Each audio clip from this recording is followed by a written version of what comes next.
오늘 함께 나눌 주제는 예수 그리스도의 얼굴 안에입니다. 한번 따라해 볼까요? 시작. 예수 그리스도의 얼굴 안에. 한 번 더요. 예수 그리스도의 얼굴 안에. 아멘. 이미 저 여러분이 예수 그리스도의 그 얼굴 안에 있는 줄 믿습니다. 우리 함께 나눌 말씀은 고린도후서 4장 6절 말씀입니다. 우리 함께 선포하겠습니다. 어두운 데에 빛이 비치라 말씀하셨던 그 하나님께서 예수 그리스도의 얼굴에 있는 하나님의 영광을 아는 빛을 우리 마음에 비추셨느니라. 아멘.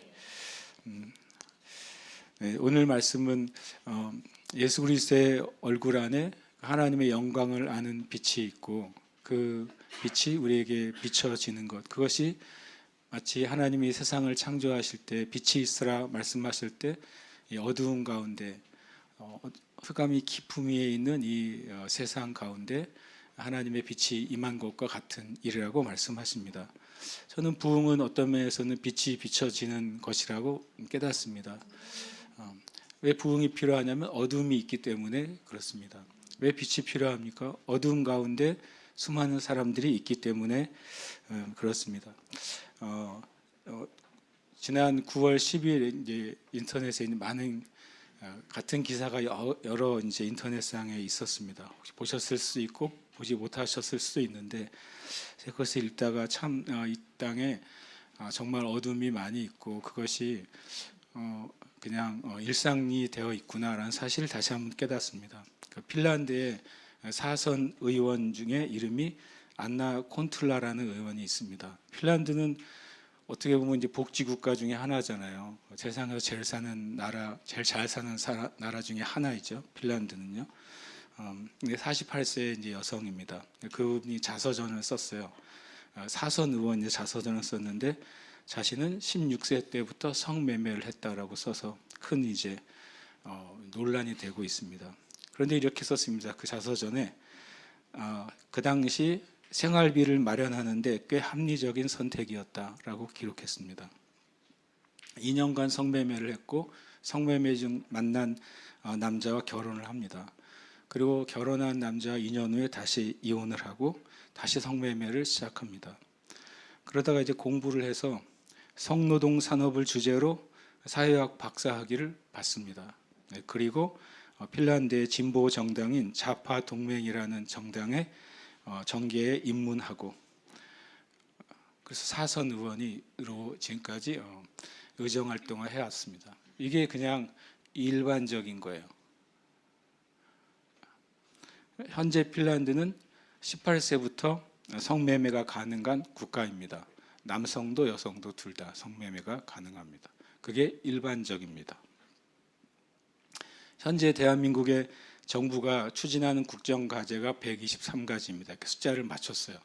국정과제 1, 2, 3, 123가지 국정과제 중에 하나가 여성의 성과 재생산 건강권 보장을 위해 임신 중지 약물 도입을 추진하고 있습니다. 실은 이제 말을 거창하게 했는데 이것은 낙태를 공식적으로 허용해주는 법안입니다.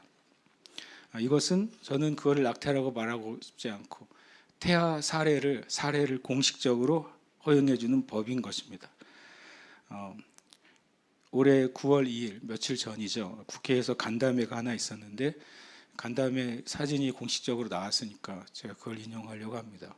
의원들의 얼굴은 빼고 현수막 내용만 올려드리겠습니다. 현수막 주제입니다. 모든 사람의 안전한 임신 중지 권리 보장을 위한 유산 유도제 도입 간담회. 우리나라 국회에서 9월 2일 날 한 이제 국회에서 한 간담회 현수막 사진입니다. 공식적인 기사 사진이기 때문에 제가 인용합니다. 그 아래에는 의원들의 얼굴이 있습니다. 그것은 제가 이제 잘라냈어요. 그게 우리나라의 지금 현실인 것입니다. 그러니까 왜 하나님의 영광의 빛이 필요한가? 왜 복음의 빛이 필요한가? 실은 어둠이 있기 때문에 그렇습니다. 온 세상에 이제 어둠이 가득하기 때문에 그게 어둠이라고 여기지 않는 시대에 저와 여러분이 실은 살고 있는 것입니다. 이게 현 정부의 국정 과제예요. 아마 될 겁니다. 국정 과제이기 때문에요. 자세히 보시면 이것을 추진한 의원들은 다 여성 의원들입니다. 안타깝죠. 그리고 그것을 뒤에서 받쳐주는 백그라운드가 국제 앰네스티 한국 지부입니다. 국제 앰네스티라고 하면 아는 분도 있고 모르는 분도 있어요. 국제 앰네스티는 보통 국제 사면위원회라고 많이 알려져 있고 기사가 나갑니다. 국제 앰네스티예요. 거기서 비정부 기구인데요. 앰네스티에서 하는 활동의 내용이 이런 것입니다. 사형 폐지, 난민 수용, 양심수 옹호, 국제 무기 거래 저지 등을 위한 비정부 기구입니다. 근데 국제 앰네스티 한국 지부라고 되어 있잖아요. 국제 앰네스티 한국 지부를 들어가면 이런 타이틀이 크게 걸려 있습니다. 세계 최대 인권 단체. 그 다음 말이 참 제 마음을 아프게 했습니다. 아이들의 평화를 위한 연대라고 써 있습니다. 아이들의 평화를 위한 연대가 한국 앰네스티 한국 지부의 타이틀이에요. 그런데 거기서 추진한 입법과 거기서 이제 후원하는 그 입법의 내용이 실은 성경의 진리와 하나님이 우리에게 주신 인간의 본성에 의하면 유아 살해를 법적으로 추진하는 법인 것입니다. 제가 이것을 기사를 보고 참 회개를 했어요. 주님 용서해 주세요. 우리가 이 나라가 이 법을 만들고 있고 그 법이 만들어질 겁니다. 우리는 회개해야 됩니다. 이것은 이 나라의 죄와 하나님의 심판을 쌓는 법인 것입니다. 성경에서 죄와 선의 기준은 하나님이세요. 선악을 알게 하는 나무의 열매를 먹은 결과가 뭡니까? 선악을 알게 된 것입니다. 그게 뭐 그렇게 죄입니까? 라고 말합니다. 누가? 하나님만이 선과 악의 기준인데 선악을 알게 한 나무의 실과를 먹는 순간 사람의 선과 악의 기준이 생겼다는 말이에요. 뭐 어떻게 사람이 착해져서 하나님과 같은 선과 악의 기준으로 어떤 것을 본다면 문제가 안 생기겠죠. 근데 성경에서 말씀하신 선과 악의 기준 대신 그것과 다른 사람의 선과 악의 기준이 생긴다면 그 다음부터는 그것이 인류의 영적인 재앙, 실제적인 재앙이 되는 것입니다. 지금이 그런 세상에 저 여러분이 살고 있어요. 핀란드를 보세요. 18세부터 그냥 성매매를 핀란드는 공식적인 직업에 들어가 있습니다. 그런 세상에 우리가 살아가고 있고 대한민국도 어떻게 보면 그 세상의 흐름에 발맞춰 가고 있는 것입니다. 그게 이제 우리가 살아가는 현실이에요. 현실을 부정하는 것은 믿음이 아닙니다. 그러나 현실을 또한 돌파하는 것도 믿음인 것입니다. 우리가 하나님의 기준만이 선이라는 사실을 말하고 또 그대로 행해야 되는 사람들이 우리입니다. 주변을 둘러보시면 이 세대 또 온 세상의 관심이 뭡니까? 생명에 있지 않습니다. 생명에 관심이 없어요. 생명에 관심이 있는 이들은 진실로 하나님을 믿는 사람들밖에 없습니다. 먹고 사는 일에 온통 관심이 있습니다. 현 정부를 표현하는 단어가 뭔지 아시잖아요. 먹사니즘이에요. 먹사니즘. 만들어낸 단어죠. 먹고 사는 게 중요하다 그 말입니다.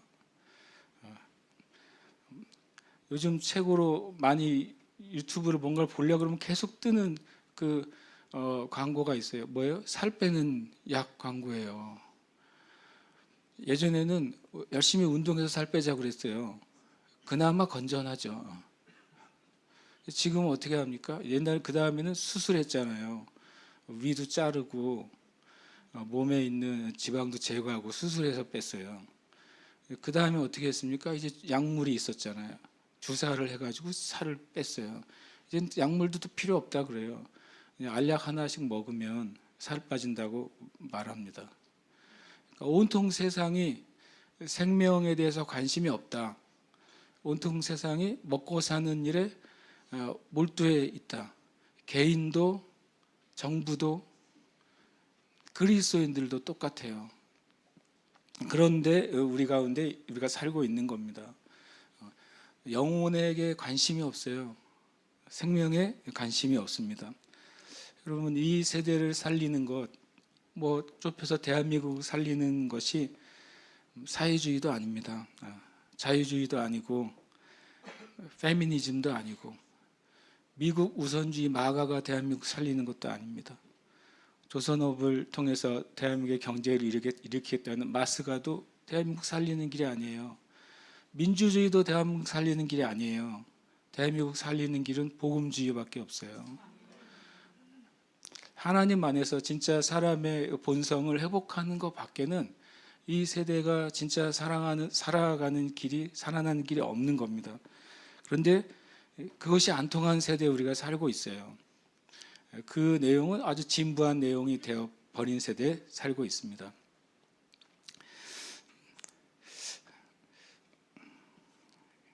그래서 이런 기사를 볼 때마다 가슴이 아프기도 하고 또 회개하게 됩니다. 이 세상의 모든 죄와 저주는 하나님의 영광으로부터 떨어져 나간 결과이기 때문에 그렇습니다.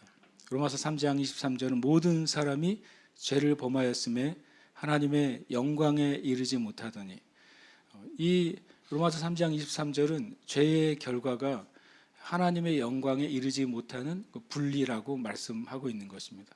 하나님의 영광이 하나님의 만드신 피조 세계로부터 떠나가셨어요.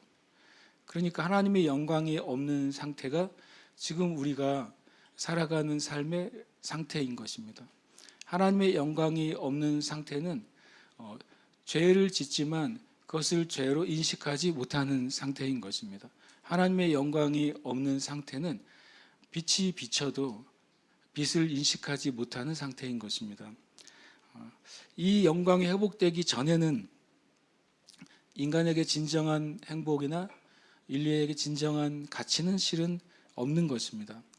사람의 어떤 수단이나 어떤 방법, 어떤 고상한 예술이나 고상한 철학도 하나님의 영광을 우리에게 가져다 줄 수가 없어요. 그런데 아십니까? 예수 믿는 사람들도 예수 믿으면서 다른 것 추구합니다. 예수 믿으면서 예술과 또 음악과 문학과 자신들이 원하는 그런 취미 생활로부터 안정감을 얻습니다. 만약에 예수 믿고 하나님께 기도하고 예배하는 것 말고 다른 데서 여러분이 기쁨을 얻는다, 그러면 예수 믿지 않는 것입니다. 내 삶의 기쁨 중에 예수가 주는 기쁨이 한 10%고 나머지가 먹는 기쁨, 여행 가는 기쁨, 즐기는 기쁨, 공부하는 기쁨, 돈 버는 기쁨이라면 우리 예수 믿는 게 아니에요. 예수 믿는 것은 그 수많은 세상 기쁨보다, 심지어는 그 기쁨이 없어도 내 안에 예수 믿는 것 때문에 기쁨이 있는 상태가 예수 믿는 겁니다. 성경에 그렇게 말씀하고 있는 겁니다. 그 말이 참 어려운 시대가 돼 있는 것입니다. 예배도 해야 되지만 이것도 해야지 어떻게 사람이 예배만 하고 살 수 있어, 이런 시대가 된 것입니다. 말씀도 읽어야 되지만 이 세상에 있는 문화와 삶도 좀 즐길 줄 알아야지, 그것이 이 시대의 교회인 것입니다. 제가 예전에 어떤 대형교회 목사님이 쓰신 책 제목을 보고 굉장히 깜짝 놀랐어요. 이렇게 제목이 이겁니다. 세상을 즐기는 그리스도인. 굉장히 내가 놀랐어요. 그러니까 뭐냐면 예수님 믿는 사람들도 이 세상에서 건전하게 문화를 즐기면서 살아가는 것도 하나님이 기뻐하는 거라는 내용이에요. 언뜻 보면 틀린 말은 아닌 것 같습니다. 근데 성경에서는 뭐라고 말씀하십니까? 사도 바울은 이 세상의 모든 좋은 것, 나를 유익하게 했던 모든 좋은 것, 나에게 가치가 있었던 모든 좋은 것은 예수님을 만나고 나니까 그거는 완전히 배설물과 같다는 사실을 깨달았다고 그랬습니다. 예수님을 아는 게 조금 좋은 게 아니라 월등하게 좋은 것도 아니에요. 사도 바울이 깨달은 것은 예수님 안에 있는 것 외에는 좋은 게 없다는 사실을 말하고 있는데, 그 사실이 실제가 된 그리스도인이 얼마나 있겠습니까? 그 사실이 실제가 된 목회자가 얼마나 있겠습니까? 만약에 어느 목회자가 맨날 기도만 하고 있어요. 하루 종일. 그리고 맨날 성경만 읽어요. 아무것도 안 하고. 그러면 교인들이 그럴 거 아니에요. 아니 우리 목사님 목회를 안 해. 안 그러겠어요, 여러분? 제가 아침에 와서 그냥 전화기 꺼놓고 하루 종일 성경만 읽으면 우리 목사님은 신령하다 그러시겠어요? 그렇게 참 어려운 시대예요. 제가 보기엔 너무 어려운 시대죠. 성지순례 가면 제 기억에 그 예수님 탄생교회, 베들레헴 탄생교회가 있고 그 밑에 지하로 내려가면 굴이 있고 그 옆에 조그만한 그 밑에 굴의 방이 하나 있어요. 밑에 있는 거기에 이제 제롬이라는 교부가 3년간 거기를 머물면서 성경을 번역했다고 그래요. 3년간 거기서 안 나오고 정말 토굴이죠. 조그마한 토굴에 그냥 하나님의 말씀을 사람들에게 알려주겠다는 그런 감동으로 3년간 내내 빛도 안 보고 거기 있는 거예요. 그러면 귀한 그 자매들 몇 명이 밥을 갖다 주는 거예요. 누가 그 보고서 참 위대하다 그랬겠어요, 당시에. 하나님을 믿는다는 것, 또 우리가 하나님 앞에 믿음으로 산다는 것이 뭐라 그럴까요? 그 농도가 너무 낮아져 가지고 잘 모르는 시대가 됐다는 느낌을 제가 듭니다. 저 자신조차도 그런 마음이 드는 거죠. 하나님을 사랑한다는 것이 만약에 분홍빛이라면 분홍빛도 그 농도가 있잖아요. 파워포인트 같은 거 보면 딱 그림을 그려놓으면 옆에 그 농도가 0에서 100까지 가요. 다 분홍색이야. 1도 분홍색이고 100도 분홍색이야. 그러니까 다 믿음이라고 말하는 겁니다. 다 하나님 믿는다고 우리가 말하는 거고 다 예배한다고 말하는 겁니다. 그래서 농도가 몇이냐 따져보면 모를 일이죠. 모를 일이에요. 하나님이 아시죠. 그런데 우리가 우리의 마음을 진실하게 들여다보면 우리가 알아요. 하나님이 아시고 우리 자신이 압니다. 성경은 내가 거듭난 것도 성령과 내 영이 증언한다 그랬어요. 내가 진짜 거듭난 사람인지 내 안에 계신 성령님이 증언해 주시고 거듭난 내 영이 증언해 준다고 말씀하고 있습니다. 우리가 참 주님께 정말 구해야 될 게 있다면 주님, 예수님을 통해 이 하나님의 영광이 다시 우리에게 왔습니다. 그 영광 안에 살아가는 하나님의 사람들이 일어나야 되는 것입니다. 정말 영광 안에 살아가는 하나님의 사람들이 일어날 때 마치 깜깜한 칠흑 같은 밤에 누가 횃불을 들고 서 있는 것 같은 일이 일어나는 것입니다. 정말 깜깜해서 내가 걷는 길이 진흙착인지 아니면 낭떠러진지 모르는 세상에 누군가가 여기저기서 하나님의 영광을 임한 사람들이 횃불을 들고 그리로 가면 낭떠러지라고 말하는 것입니다. 그 길은 진흙창으로 빠져가는 길이다라고 말하는 일이 지금 일어나야 되는 것입니다. 지금 빛으로 서 있어야 될 때예요. 왜냐하면 어떤 분들은 세상과 같이 똑같은 방법으로 싸워서 세상을 바꿔야 된다고 말하는 분들이 있습니다. 그러나 성경은 그렇게 증언하지 않고 있어요. 하나님의 방법은 놀랍게도 세상의 방법을 쓰지 말라고 말씀하세요. 성경은 말씀하셔요. 우리가 육신 가운데 행하나 육신으로 싸우지 않는다. 그 원어 영어에는 워폰이라고 되어 있어요. 무기를 말하는 것이죠. 육신 가운데서 행하는데 육신으로 살아가는데 우리가 살아가는 방식은 육적인 무기를 사용하는 것이 아니다. 하나님의 강력을 사용하는 방법으로 우리는 살아가는 것이다 라고 말합니다. 너희의 싸움은 혈과 육에 대한 것이 아니다 라고 말하잖아요. 영적 전쟁을 하는 수많은 때는 꽤 많은 분들이 사람의 이름을 대적하면서 기도합니다. 성경은 뭐라고 그랬어요? 너희의 싸움은 혈과 육을 상대하는 게 아니다. 혈과 육으로 되어 있는 존재가 누굽니까? 사람이에요. 사람을 대해서 싸워요. 성경은 분명히 혈과 육을 상대하는 것이 아니라 그 배후에 있는 권세자들에 대해서, 그 배후에 있는 악한 영들에 대해서 싸우라고 분명히 말씀하시는데 우리는 여전히 혈과 육을 대해서 싸우는 것입니다. 그리고 실망하는 거예요.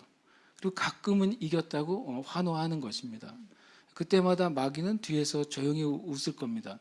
성경은 혈과 육을 상대하지 마라. 정사와 권세와 악한 영들, 그들을 상대하라고 말씀하고 있는 것입니다. 오늘 말씀은 정말 한 줄기 빛과 같은 말씀이에요. 어두운 데 빛이 비치라 말씀하셨던 그 하나님께서 예수 그리스도의 얼굴에 있는 하나님의 영광을 아는 빛을 우리 마음에 비추셨느니라. 이 말씀은 잘 알고 보면 고린도서 4장 6절은 간증이에요. 간증. 사도 바울의 간증입니다. 이것은요. 사도행전 9장에 사도 바울이 바울 되기 전에 사울의 모습이 나옵니다. 예루살렘에서 스데반을 돌로 쳐 죽이고, 그리고 예루살렘에 있는 나사렛 이단들을 다 처단하기 시작하잖아요. 집집마다 들어가서 예수 믿는 사람 있으면 다 끌어다가 대제사장에게 데려가고 옥에 가두고. 제가 보니까 공산당 같아요. 인민재판이잖아요. 공식적인 법의 절차도 없이 그냥 인민재판 하는 거예요. 요즘도 현대판 인민재판이 얼마나 많습니까? 사울이 그렇게 한 것입니다. 로마의 지배 아래에 있으니까 로마의 제국의 법이 있잖아요. 그 법과 상관없이 예수 믿는 나사렛 이단들은 잡아다가 그냥 가둬버리는 것이죠. 그 일을 하다가 이제는 다 도망가 버렸어요. 예수 믿는 사람들이 예루살렘에서. 그러니까 이 사울이 이제 할 일이 없어졌어요. 할 일이 없어졌으면 좀 가만히 있으면 좋겠는데 쫓아다녀요. 어떻게 쫓아다니면 소문을 들으니까 다메섹까지 예수 믿는 나사렛 이단들이 도망가서 거기서 신앙생활 한다는 얘기를 들으니까 이 사울이 견딜 수가 없어요. 주님이 저는 왜 하나님이 사울을 선택했는지 알 것 같아요. 그 견딜 수 없는 마음. 가만히 있을 수가 없는 거예요. 그 사울이 나중에 사울에게 이 예수 그리스도의 얼굴에 하나님의 영광을 하는 빛이 비춰지니까 사울이 바울 되니까 견딜 수가 없는 거예요. 사도행전 보시면 그 견딜 수 없는 마음이 가끔 비춰지는데요. 1차 전도여행 갔다 와요. 갔다 온 다음에 안디옥이 조금 있다 이런 말을 해요. 우리가 갔던 길 다시 가자고. 그게 2차 전도여행의 시작입니다. 견딜 수 없는 사람입니다. 가만히 내버려 둘 수가 없어요. 그 예수 믿지 않은 사람들을 내버려 둘 수가 없는 사람이 사도 바울인데, 이 하나님의 영광을 하는 빛이 비춰지기 전에 사울은 반대로 예수 믿는 자를 그냥 내버려 둘 수 없는 마음인 것이죠. 그 대제사장에게 서신을 받습니다. 왜냐하면 다메섹은 해외니까요. 해외 선교는 들어봤어도 해외 핍박은 못 들어봤어요.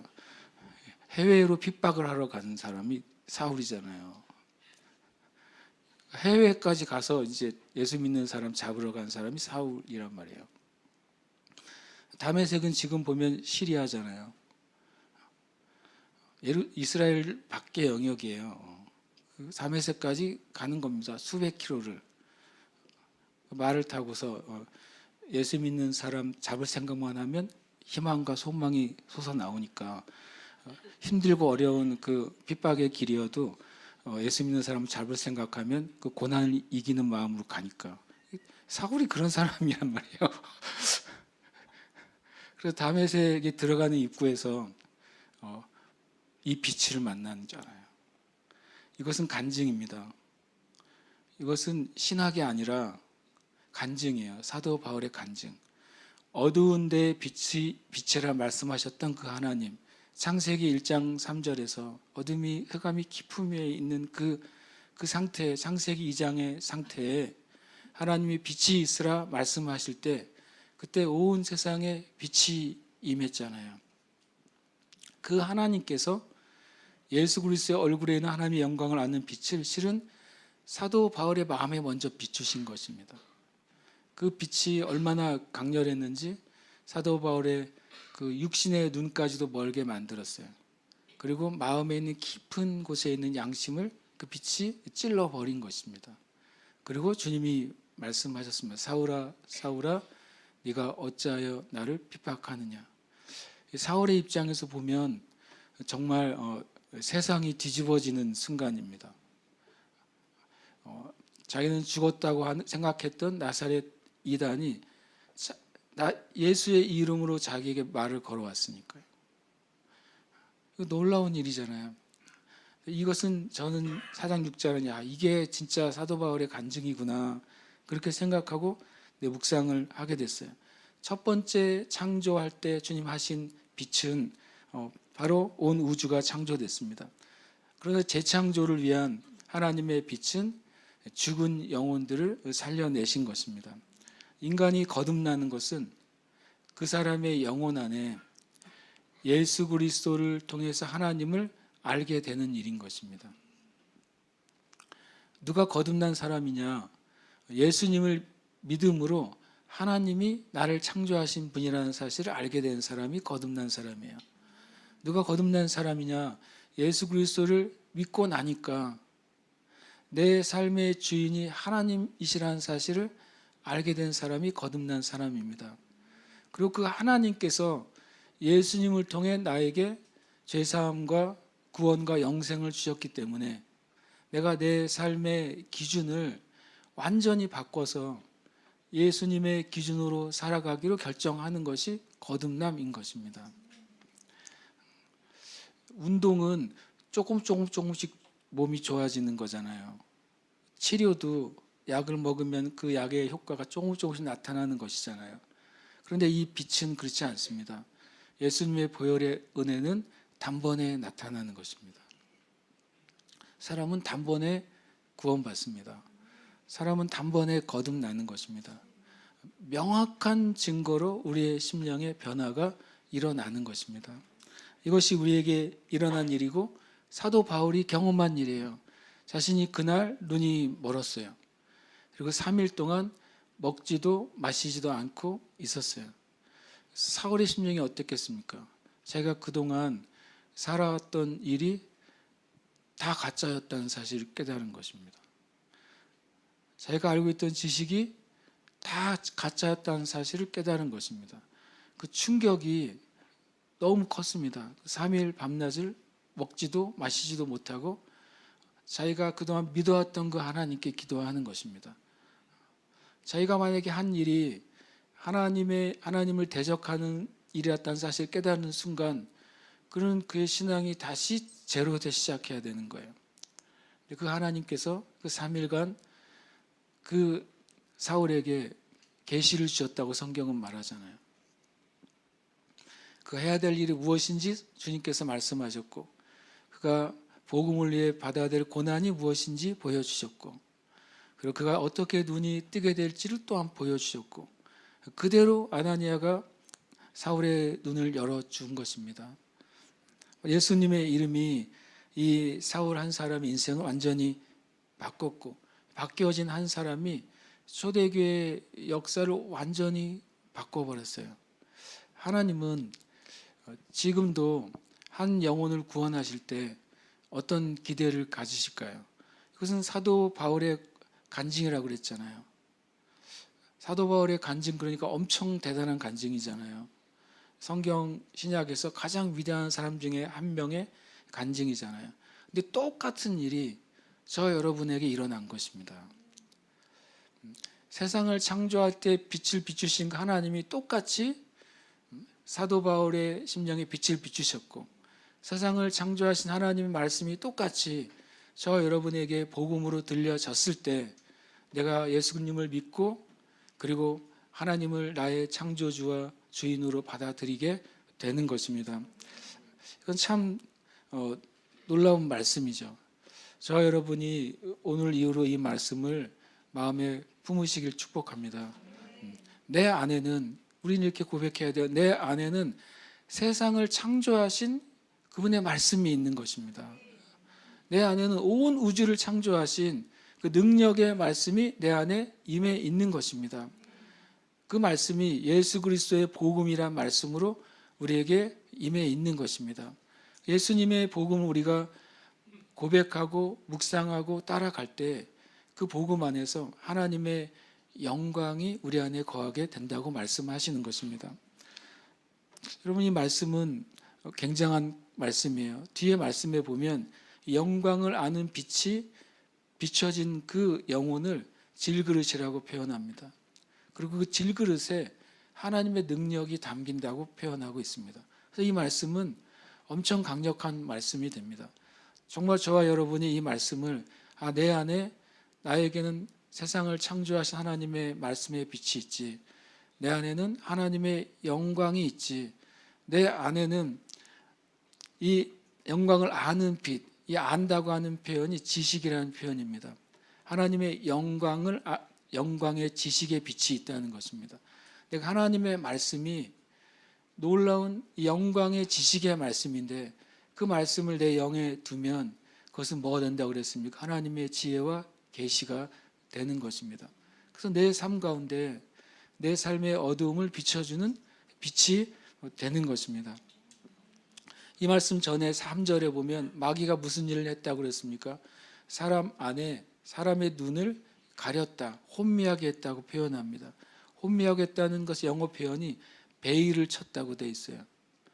눈을 이렇게 커튼을 친 거예요. 그 밖에 있는 것을 보지 못하게.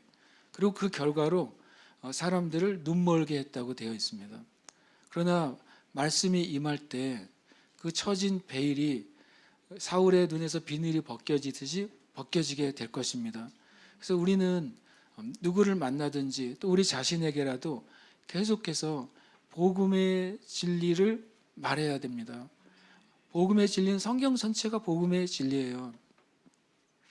복음의 진리를 말할 때 하나님의 말씀이 우리에게 실제로 역사하는 것을 보게 됩니다. 저는 자주 말씀을 펴서 이렇게 자기 전에나 읽는 말씀이 시편 23편 말씀입니다. 잘 아시잖아요. 은혜의 말씀이죠. 시편 91편 말씀입니다. 보호의 시편이죠.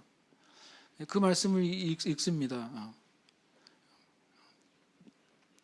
낮에 해가 너를 상하지 못하게 할 것이다 라고 말할 때 너에다가 이름을 쭉 부르는 거죠. 우리 가족의 이름을 한꺼번에 부릅니다. 웅영영이 우림 수아이스를 이렇게 여호와는 나의 목자시니 내가 부족한 오직 여호와는 웅영영이 우림 수아이스의 목자시니 이렇게 그럼 한 시편 한 편인데 시간 좀 걸립니다. 제 시간 걸리실 분이 홍구택 수사님이시네요.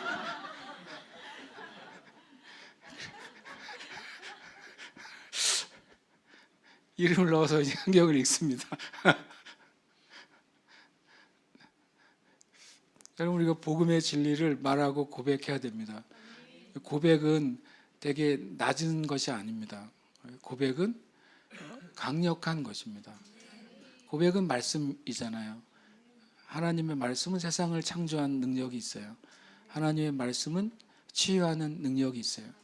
하나님의 말씀은 그 말씀 자체가 어둠을 몰아내는 능력이 있어요. 여러분과 제가 고백할 때 그것은 그냥 이렇게 우리가 연불 외우는 게 아니잖아요. 마음을 담아서 고백할 때 그것은 능력이 있고 역사하는 말씀이 되는 줄 압니다. 함께 말씀 읽겠습니다. 하나님의 비밀인 그리스도를 깨닫게 하려 함이니 그 안에는 지혜와 지식의 모든 보화가 감추어져 있느니라. 아멘. 저는 이 말이 참 은혜로워요. 하나님의 비밀인 그리스도. 그런데 이제 세번역 성경에는 원어에 이렇게 되어 있다고 말합니다. 하나님의 비밀 곧 아버지와 그리스도의 비밀이라고 되어 있습니다. 그게 원어의 뜻이더라고요. 하나님의 비밀이 아버지와 그리스도의 비밀이에요. 아버지 안에 있는 비밀, 또 예수 그리스도 안에 있는 비밀, 거기에 뭐가 있다고요? 지혜와 지식의 모든 보화가 감추어져 있다는 거예요. 성경이 이해되는 차원이 있습니다. 성경이 이 말씀을 하시는구나. 그래서 이제 정리할 수 있어요. 근데 성경이 사실이 되는 차원이 있습니다. 예수님 안에 지혜의 모든 보화가 있고 예수님 안에 모든 지식의 보화가 있다. 이것이 사실이 되면 그 사람에게는 사도 바울처럼 고백이 생기는 거예요. 그 세상의 어떤 것도 다 쓰레기 같다. 그 세상이 가치 없다 이런 개념이 아니에요. 예수님 안에 있는 게 너무 가치 있는 걸 깨닫고 나니까 다른 건 아예 보이지도 않는다는 거예요. 성경에 보면 하나님이 지은 것은 다 선하다고 말씀하셨어요. 그러니까 하나님은 세상을 선하게 창조하셨고 하나님이 창조하신 세상 안에는 하나님의 능력과 신성이 담겨져 있으니까 얼마나 감사합니까? 근데 그 수많은 선하고 많은 것 중에 예수 그리스도를 만난 사람 안에는 그것까지도 빛을 다 잃어버리는 것이 바로 예수 그리스도의 얼굴에 있는 하나님의 영광을 아는 빛이라고 말씀하시는 겁니다. 저 여러분이 부흥을 위해 기도할 때 그 빛을 경험하시길 축복합니다. 여러분 심령에 빛이 비춰지길 축복합니다. 빛이 비춰지면 깜깜한 곳에서 길이 보이잖아요. 근데 우리가 우리의 삶에 내가 어떻게 해야 될지 알지 못할 때 하나님 앞에 이 말씀 앞에 엎드리시길 축복합니다. 그래서 빛이 비춰지면 내가 내 인생에 답이 없던 거기에 답이 보이는 겁니다. 내가 어떻게 선택해야 될지 혼돈스럽고 결정하지 못할 때 어떤 것이 지혜인지 빛을 보게 되는 것입니다. 그것은 저와 하나님, 여러분과 하나님 안에 있는 놀라운 비밀인 것입니다. 그 은혜가 저는 우리 교회 안에 계속 풀어지고 있다고 믿습니다. 왜냐하면 우리는 계속 부흥을 위해 기도하거든요. 우리는 계속 부흥을 위해 기도할 거고 부흥 안에 있을 겁니다.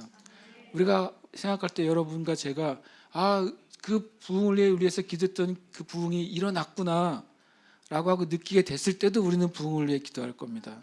왜냐하면 하나님의 것은 끝이 없기 때문에 그렇습니다. 우리에겐 끝이 있죠. 사람에게는 여기까지 가면 끝이구나. 정상이라는 것이 존재하잖아요. 아무리 높은 산도 정상이라는 것이 존재해요. 그게 상징입니다. 인간에게는 정상이라는 것이 존재합니다. 정상이라는 것이 존재하면 다른 말로 뭔지 아십니까? 정상에 이르면 그 다음에 내리막인 것입니다. 그러나 하나님에게는 정상이 없어요. 하나님은 영원하시다는 말 안에는 끊임없는 확장이라는 뜻이 있는 것입니다. 우리가 기도하는 제가 상상하든 여러분이 상상하든 그 부흥에 대해서 상상할 때 하나님은 그것을 주실 것입니다. 그것을 우리가 보았을 때 우리는 다시 부흥을 위해서 기도할 겁니다. 하나님은 계속해서 확장하시는 분이시기 때문에 그렇습니다. 함께 이 시간 읽고 기도하기를 원하는데요. 함께 고백하겠습니다. 세상을 창조하신 하나님의 말씀이 내 영혼에 비추어짐으로 나는 구원받았습니다. 아멘. 한 번 더요.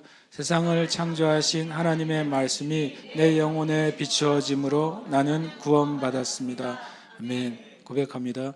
예수 그리스도의 복음의 빛은 내 안에 모든 어둠과 어둠의 일을 쫓아내셨습니다. 아멘. 한 번 더요.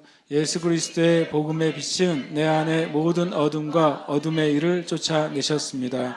아멘. 고백합니다. 내가 예수 그리스도를 믿음으로 구원받았을 때 하나님의 영광의 빛이 임했습니다. 아멘. 한 번 더요. 내가 예수 그리스도를 믿음으로 구원받았을 때 하나님의 영광의 빛이 임했습니다. 아멘. 지난 수요일날 제가 이런 말씀을 나눴습니다. 이번 주에 제가 주님께 기도하는데 주님이 부흥에 대해서 저에게 이런 말씀을 하셨어요. 부흥이 오지 않은 이유는 너 때문이다.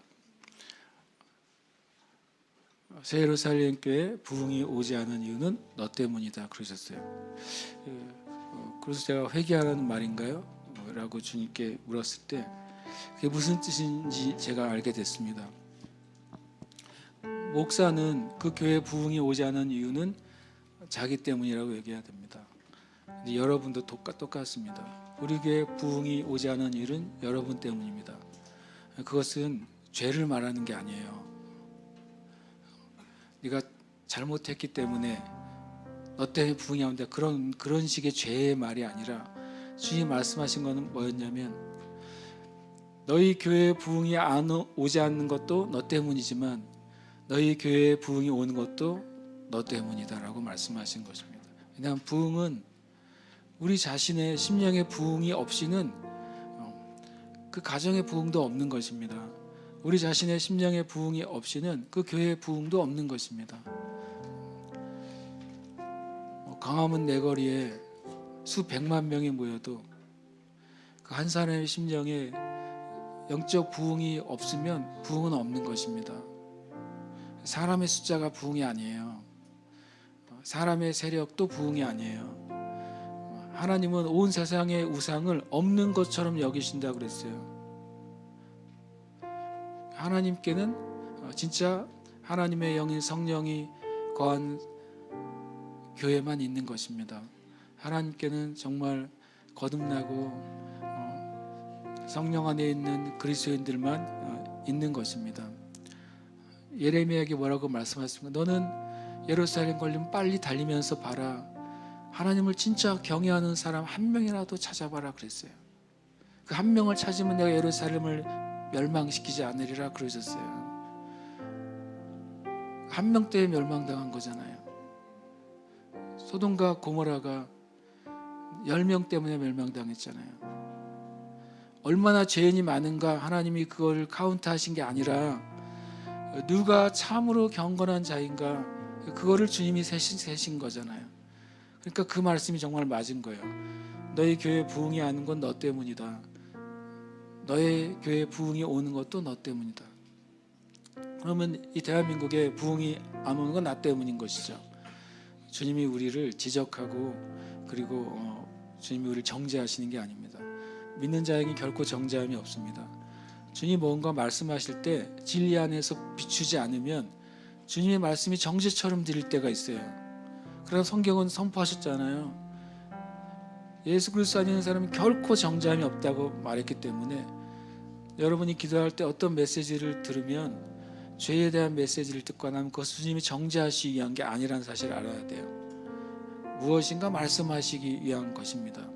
우리는 주님이 나로 말미암아 부흥을 시작하시겠구나 라는 말씀으로 받는 것입니다. 나 때문에 부흥이 일어나겠구나.